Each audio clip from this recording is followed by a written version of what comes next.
Et donc, je m'excuse d'ores et déjà, parce qu'à la fin du culte, je partirai du coup assez vite pour me rendre assez rapidement là où je dois être cet après-midi. Prions. Père, nous voici maintenant devant ta parole. Ouvre nos cœurs. Nous l'avons entendu tout à l'heure, nous l'avons chanté.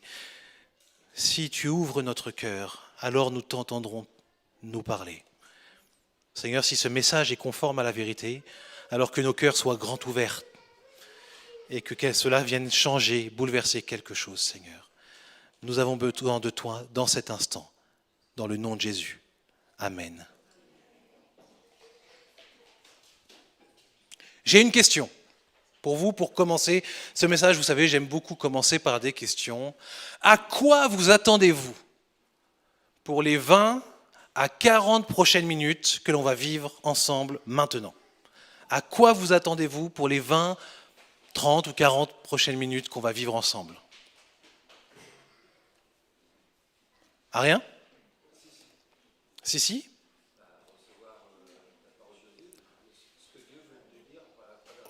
Recevoir la parole de Dieu, d'autres choses? Peut-être que certains se diraient être restaurés, être enseignés, être touchés.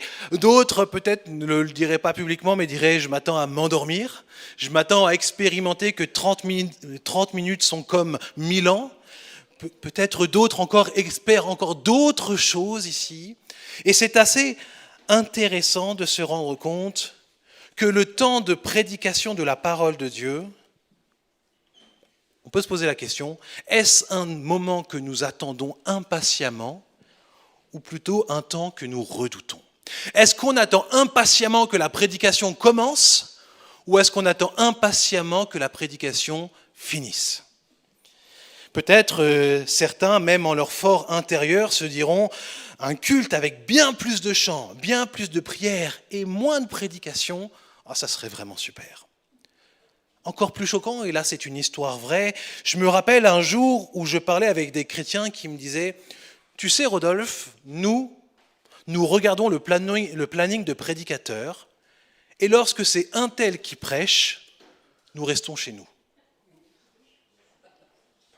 Intéressant. Autre fait que j'ai remarqué, un désir de plus en plus pressant dans les églises qui veulent être fidèles à l'évangile de grâce, que les messages soient de plus en plus courts et restreints. Soi-disant, notre génération ne serait plus capable de supporter des messages trop longs. Mais voyez-vous, mes frères et sœurs, je crois que cela contribue à alimenter un mensonge. Et je n'hésite pas même à dire un mensonge que le diable veut distiller dans nos pensées pour rendre captif le chrétien d'une faible compréhension de la parole de Dieu. J'en prends un exemple qui est très frappant pour moi. Je fais un travail d'étude personnelle concernant les faux prophètes et leurs enseignements. Je remarque que, par exemple, dans les lieux de culte qui prêchent l'évangile de la prospérité, les messages dépassent allègrement les 1 heure et quelques de prédication. Et ce qui est frappant pour moi, c'est que lorsque j'observe cette assemblée, elle est particulièrement attentive pendant l'ensemble du temps de ce qui est prêché. Mon hypothèse sur le sujet est la suivante. Là où un faux évangile est prêché, il n'est pas difficile de rester concentré. Pourquoi ? Parce que le monde spirituel qui est sous la coupe du diable ne s'y oppose pas. Bien au contraire, il encourage justement la personne à pouvoir être stimulée, à être attentif à un message qui va le détourner de la foi biblique.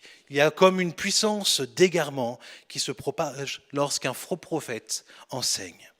Alors que là où l'évangile est prêché fidèlement, ce même monde spirituel voudra s'y opposer en venant nous suggérer tout un tas de distractions, de frustrations et bien d'autres choses. Et c'est pour cette raison, je crois, que nous ne pouvons pas aborder le temps de prédication de la parole de Dieu comme un simple temps qui est trop long pour certains, qui n'est pas assez divertissant pour d'autres, qui n'est peut-être pas assez technique, pas assez détaillé encore pour d'autres individus. Et ce que je trouve particulièrement pertinent, c'est que justement la parole de Dieu elle-même nous présente un peuple qui est un bon exemple d'une attitude devant l'écoute d'une prédication. Et c'est ce que je vous propose que l'on puisse voir ce matin, 3 qualités qui sont mises en avant par la parole de Dieu en ce qui concerne une bonne écoute de la parole de Dieu, et ça se retrouve dans le peuple que l'on retrouve à Bérée. Pour cela, on va lire la parole de Dieu ensemble. On poursuit notre série sur le livre des Actes, et on est à l'Acte 17 à partir du verset 10. Dès qu'il fit nuit, les frères firent partir Paul et Silas pour Bérée. Une fois arrivés là, ceux-ci se rendirent à la synagogue des Juifs. Ils y trouvèrent des gens qui étaient bien mieux disposés que les Juifs de Thessalonique et qui accueillirent la parole de Dieu avec beaucoup d'empressement. Ceux-ci examinaient chaque jour les Écritures pour voir si ce qu'on leur disait était juste. Beaucoup d'entre eux crurent, et parmi les Grecs, un grand nombre de femmes de la haute société et beaucoup d'hommes acceptèrent également la foi. Mais quand les Juifs de Thessalonique apprirent que Paul annonçait aussi la parole de Dieu à Bérée, ils vinrent semer là aussi l'agitation et le trouble parmi la population. Alors, sans tarder, les frères firent partir Paul jusqu'à la mer pour prendre un bateau. Silas et Timothée restèrent à Bérée. Ceux qui étaient chargés de conduire Paul l'amenèrent jusqu'à Athènes. L'apôtre leur demanda d'inviter de sa part Silas et Timothée à venir le rejoindre au plus tôt, puis ils repartirent. Un peu de contexte. La semaine dernière, notre frère John nous a exposé ce qui précède notre texte aujourd'hui, le fait que Paul et son équipe se soient retrouvés dans la ville de Thessalonique. Et face à la prédication de Paul qui annonce que Jésus est le Messie tant attendu par le peuple d'Israël, une partie de la foule se soulève et cherche à faire traduire l'apôtre Paul et ses comparses devant la justice. Face à cette opposition, Paul est contraint de partir de cette ville hostile. Cette fuite, on vient de le lire, se fait de nuit. Des frères font sortir Paul et Silas en douce et les dirigent vers la ville de Bérée. On aurait pu s'attendre que Paul, qui vient d'être échaudé, il vient de prêcher l'évangile, et puis ça s'est finalement pas si bien passé que ça à Thessalonique, on aurait pu s'attendre que Paul, une fois qu'il arrive à Bérée, prenne un temps de repos, un temps de pause, un temps de vacances.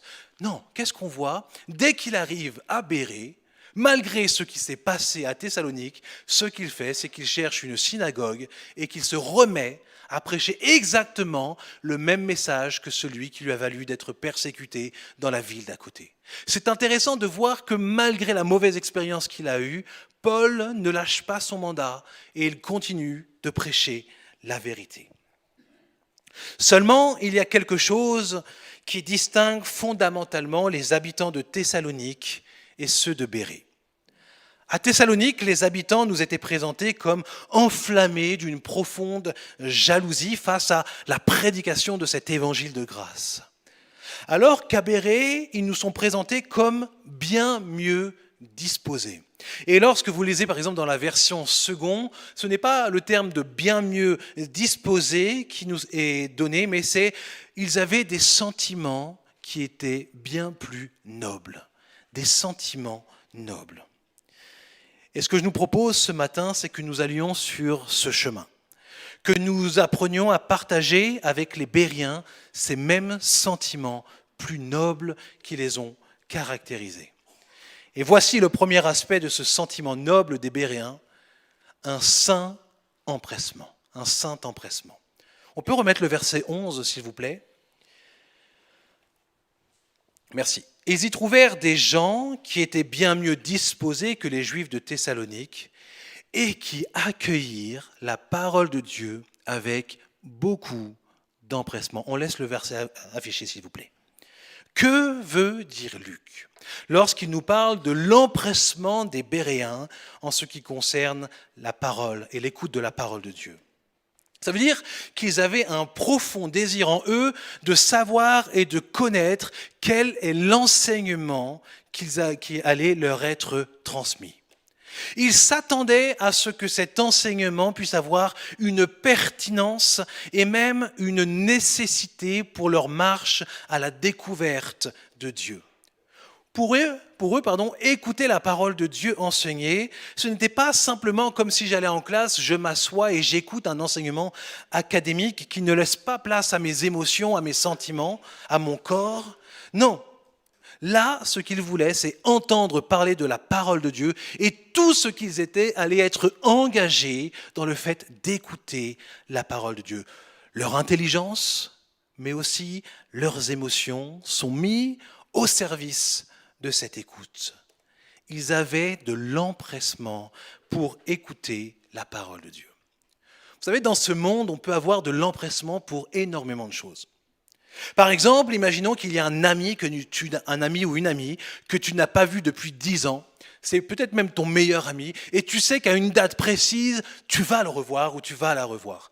Tu es empressé parce que tu sais ce que tu as vécu avec elle ou avec lui et tu veux passer ce moment. Donc il y a quelque chose en toi qui est de l'ordre de l'empressement. Alors qu'est-ce qui se passe ? Eh bien très certainement, tu vas mettre les choses en place pour que ce moment soit particulièrement propice à ce qu'il soit bon. Peut-être que tu vas choisir un restaurant particulier, peut-être que tu vas choisir un habit particulier, peut-être que tu vas choisir un cadeau particulier. En tous les cas, il y a quelque chose en toi qui va manifester concrètement que tu es empressé. Parce que tu as de la joie tu as de la joie de te dire que tu vas retrouver quelqu'un que tu aimes. Il y en a d'autres, ils expriment de l'empressement non pas pour une personne, mais pour un objet. Par exemple, pour chaque sortie d'iPhone, certains sont tellement empressés de pouvoir tenir leurs bijoux technologiques qu'ils n'hésitent pas à camper à New York devant le Apple Store pour être sûrs que dès que les portes vont s'ouvrir avec la possibilité d'avoir leurs bijoux technologiques, ils puissent le faire. Leur empressement leur pousse à aller jusqu'à faire du camping en plein milieu de New York.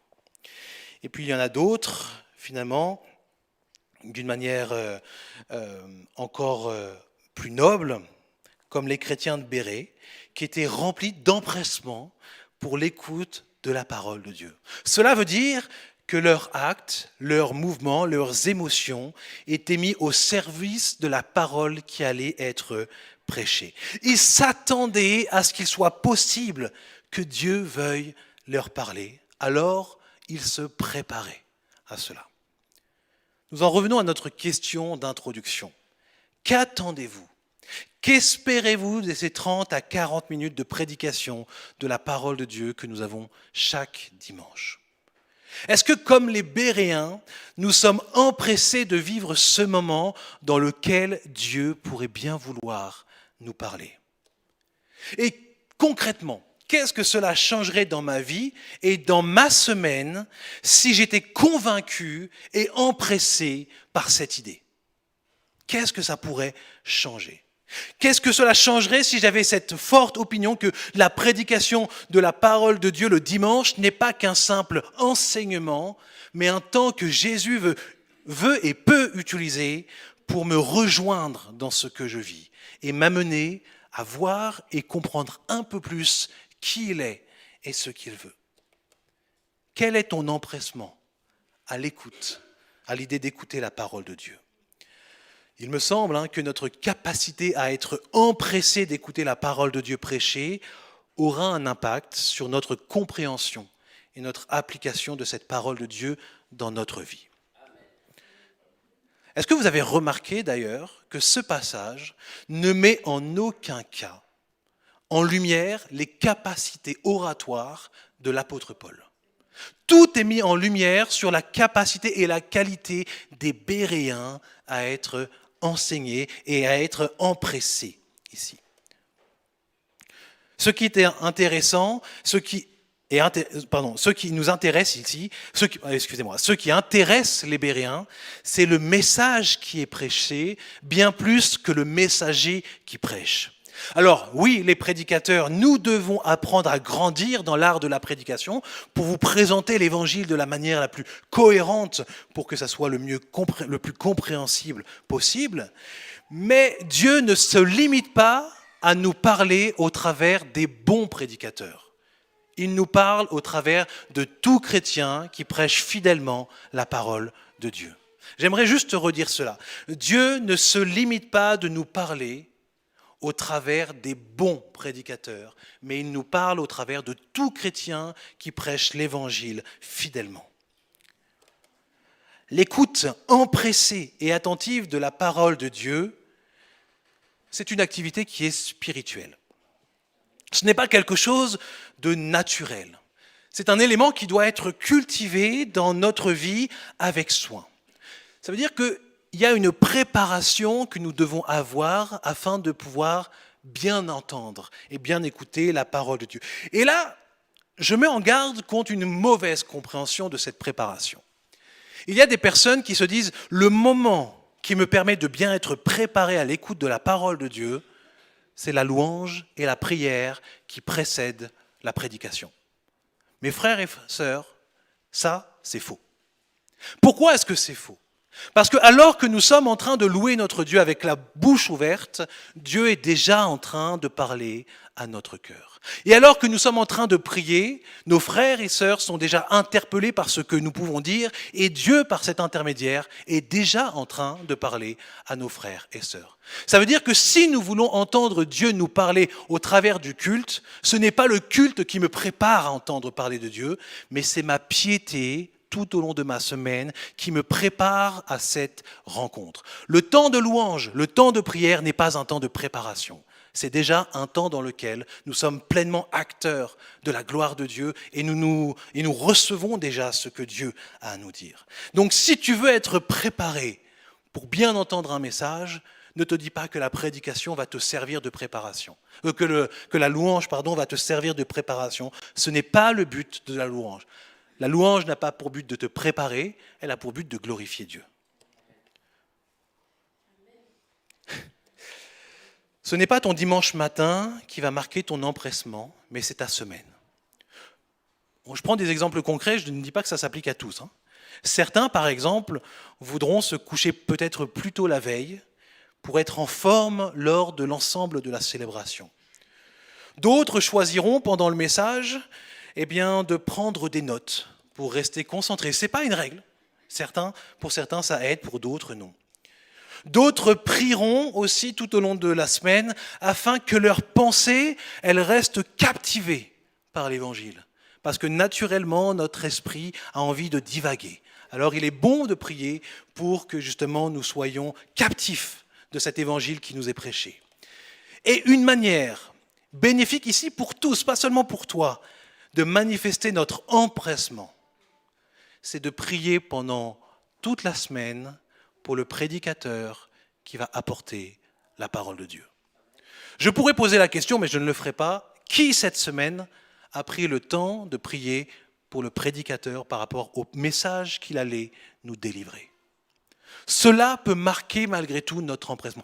Pourquoi ? Parce que nous qui prêchons l'évangile de grâce, le dimanche matin, toute la semaine, nous sommes confrontés, ou parfois même plus qu'une semaine, à la parole de Dieu. Et nous avons véritablement besoin de la prière et de l'intercession de l'Église pour que lorsque nous sommes face à cette parole qui nous parle, nous soyons, nous, ici, à ce moment-là, attentifs, concentrés, studieux, armés du Saint-Esprit, de manière à découvrir toutes les merveilles que la parole de Dieu a à nous partager pour ensuite vous le partager. Donc ça veut dire que lorsque vous priez pour le prédicateur et vous n'avez pas besoin de savoir qui c'est, mais vous savez qu'il y a quelqu'un qui va prêcher, soyez-en sûrs, ça va contribuer à ce que vous puissiez écouter vous aussi attentivement ce qui sera prêché. Que Dieu nous aide à développer un empressement pour l'écoute de la prédication de la parole de Dieu. Alors évidemment le dimanche, mais vous pouvez écouter des prédications aussi tout au long de votre semaine, mais qu'il y ait cet empressement de se dire Dieu, ici, peut me parler. Il a choisi qu'au travers de la prédication de la parole de Dieu, il nous parle, alors je veux y être attentif. Et cela, je le répète, indépendamment du style du prédicateur. Je vous en ai parlé d'une manière très flagrante en introduction, mais moi-même, j'ai été repris lorsque, dans ma jeunesse de disciple, très tôt, dans ma vie de disciple, il y avait, là où je me suis converti, là où le Seigneur est venu me chercher, un frère, quand il prêchait, j'avais l'impression que c'était vraiment pas pour moi. J'arrivais pas à écouter, j'arrivais pas à suivre, ça me passait au-dessus de la tête. Et je commençais à mûrir en moi-même, même si je ne le disais pas oralement, des pensées très négatives. Et puis un jour, j'étais à table avec une autre sœur, et puis il y avait un autre frère, et puis je ne sais plus comment le sujet arrivait sur la table, on nous disait « Tiens, ce dimanche, c'est ce frère qui prêche ». Et là, j'allais dire quelque chose de très désobligeant, et heureusement, Dieu a permis que cette sœur, qui était plus mature que moi dans la foi, puisse dire une parole qui a eu un effet dans ma vie, vous savez, un peu comme un enfant qui met la première fois sa main sur le feu. T'y reviens pas, parce que tu comprends quelque chose. Et cette femme avait dit, quand c'est ce frère qui prêche, c'est incroyable, parce que j'ai l'impression qu'à chaque fois, il me parle à moi directement, et j'entends Dieu me parler. Et là, moi, dans mon cœur, il y avait ça, cette ambivalence où je me disais, mais qui es-tu pour juger de cette manière ici, un prédicateur qui prêche l'évangile fidèlement, mais pas dans ton style. Le problème ici n'est pas l'orateur, mais ta disposition à toi. Et après, ce qui a changé, eh bien, c'est que j'ai réussi parce que j'ai été mis face à ma contradiction dans mon cœur. Dieu m'a béni par ce prédicateur. Vraiment.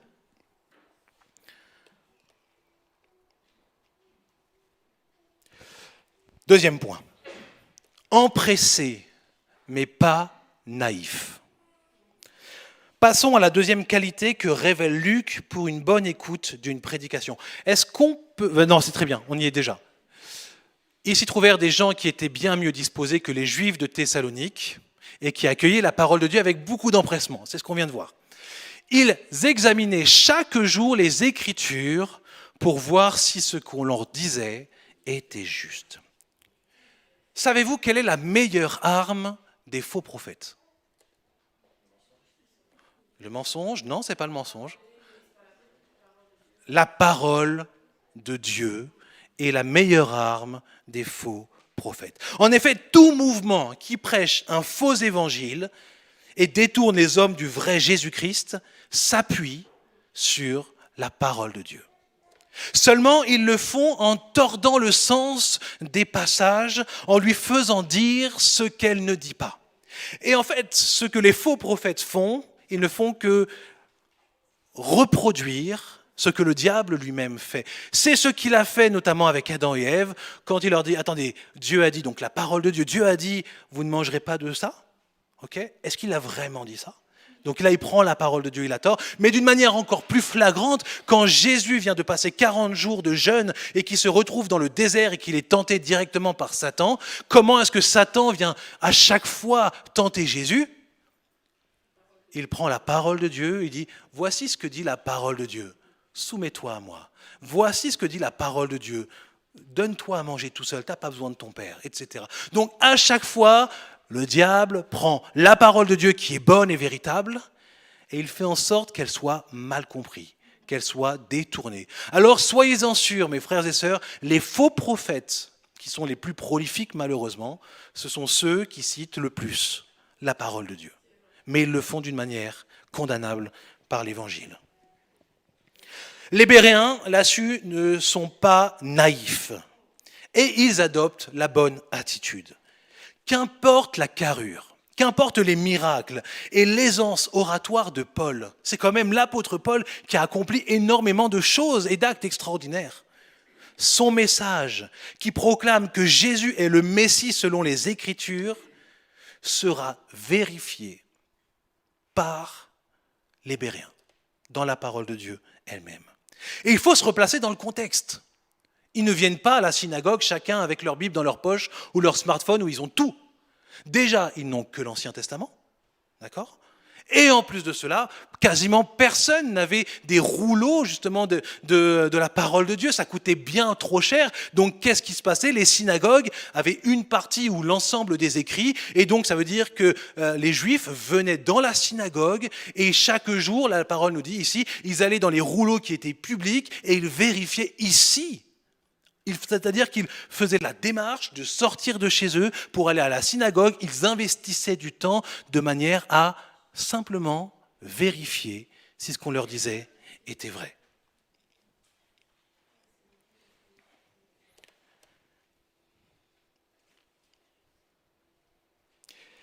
vérifier dans les Écritures nécessitait pour eux de prendre du temps, soit après le message ou dans la semaine, de revenir à la synagogue pour cela. Nous avons la grâce de ne pas avoir besoin de revenir ici pour cela. Nous avons tous des Bibles, que ce soit en papier ou en numérique. Nous avons cette grâce de pouvoir le faire de là où nous sommes.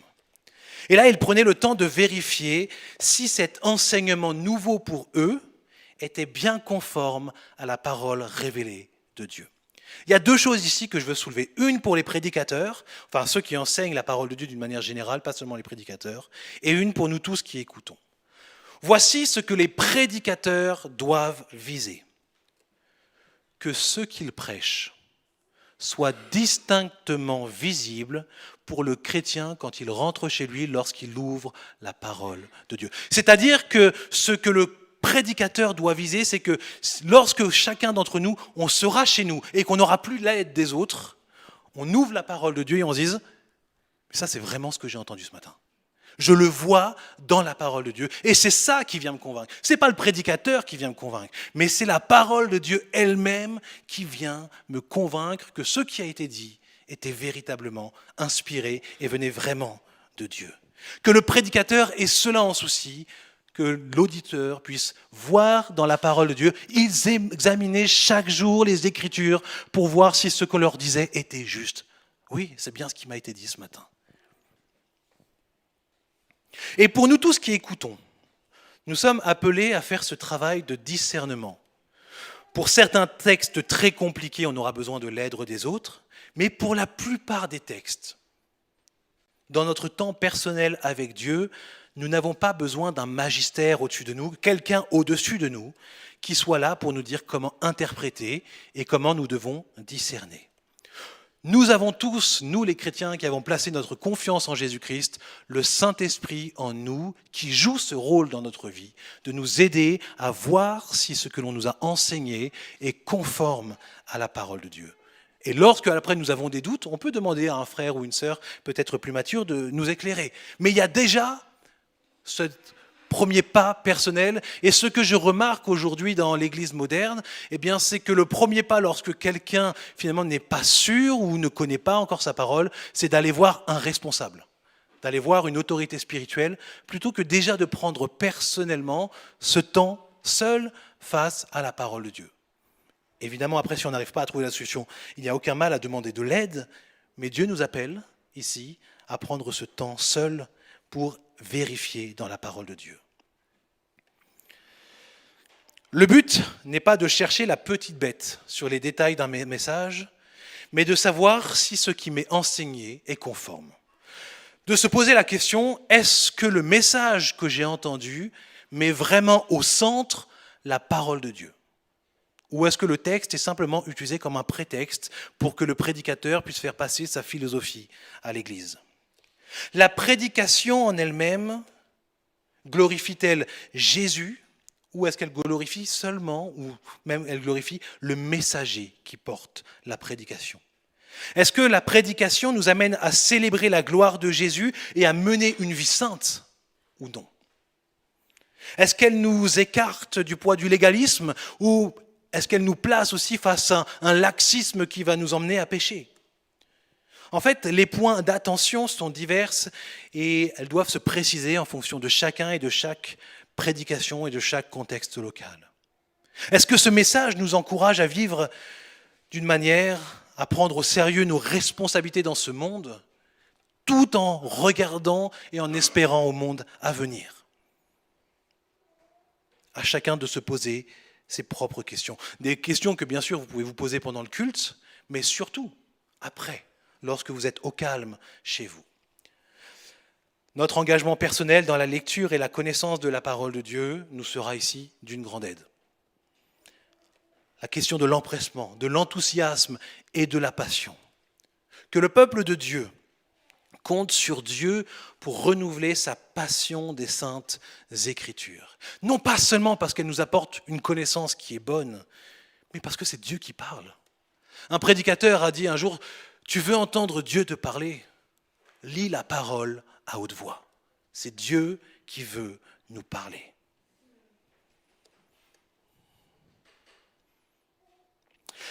Il est également important, là je le précise, d'ajouter que le fait d'évaluer les messages, pour certains cœurs tortueux, ça peut les transformer en de simples critiques. Certains chrétiens ont développé un esprit tellement critique par lequel maintenant ils ne sont plus capables d'apprécier les aspects bons et utiles d'un message et se concentrent uniquement sur les petits défauts. Derrière cela se cache malgré tout une forme d'arrogance spirituelle ici, de vouloir faire un peu la police. Mais c'est comme dans tout ce que Dieu a fait de bon et qu'il a mis à notre disposition, le diable vient pour le tordre. Le discernement est excellent, mais fait d'une manière pécheresse. Là aussi, ça nous amène à de mauvaises choses. Que nous ayons la sagesse ici. Nous avons donc vu qu'une bonne écoute d'un message passe par le fait de développer une attitude d'empressement en ce qui concerne le fait qu'on va écouter la parole de Dieu. Et bien qu'empressés, nous avons vu aussi que les Béréens ne sont pas naïfs pour autant, et aussi beau soit le message qu'ils aient entendu, ils prennent le temps de l'évaluer à la lumière de la parole elle-même, des Écritures. Vient maintenant le troisième et dernier élément que je veux nous partager ce matin, et on va afficher le verset 12, s'il vous plaît. Beaucoup d'entre eux crurent.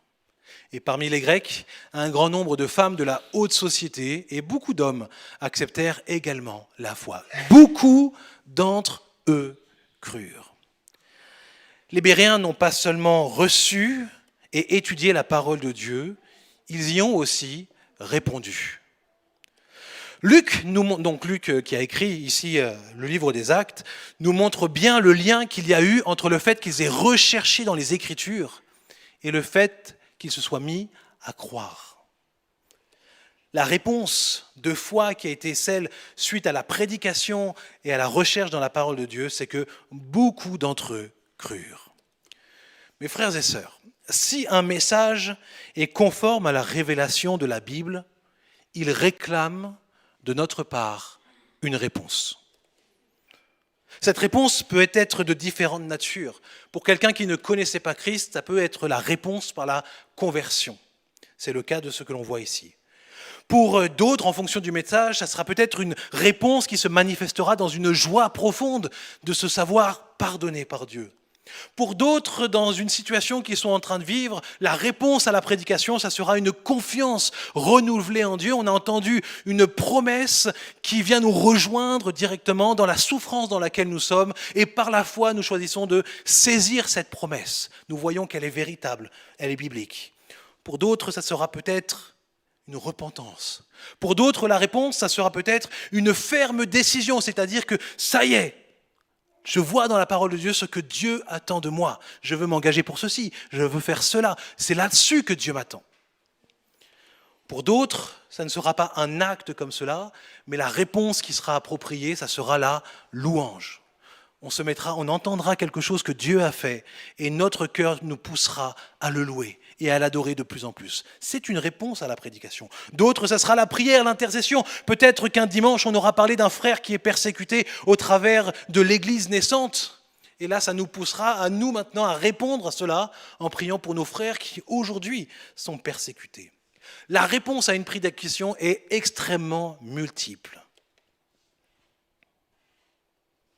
Mais une fois que vous aurez fait preuve de discernement sur un message, cela réclamera de notre part une réponse. Je m'ose à une question. Imaginons que ce message soit biblique aujourd'hui, je l'espère. Mais imaginons, ce n'est pas à moi de discerner dessus, maintenant c'est à chacun d'entre nous. Imaginons qu'il le soit, quelle réponse appropriée pourrions-nous donner à ce message? Je pose la question, j'attends des réponses. Quelqu'un dit quelque chose? Yann? Quelle réponse nous pourrions donner à ce message? De la louange, un acte particulier, un changement d'attitude? Qu'est-ce qui pourrait être suggéré? Ok, un changement d'attitude par rapport à quoi?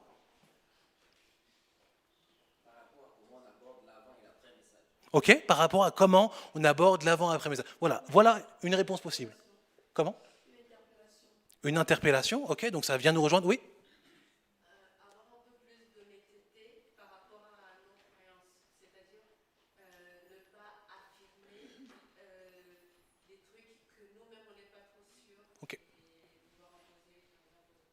Ok, super, merci.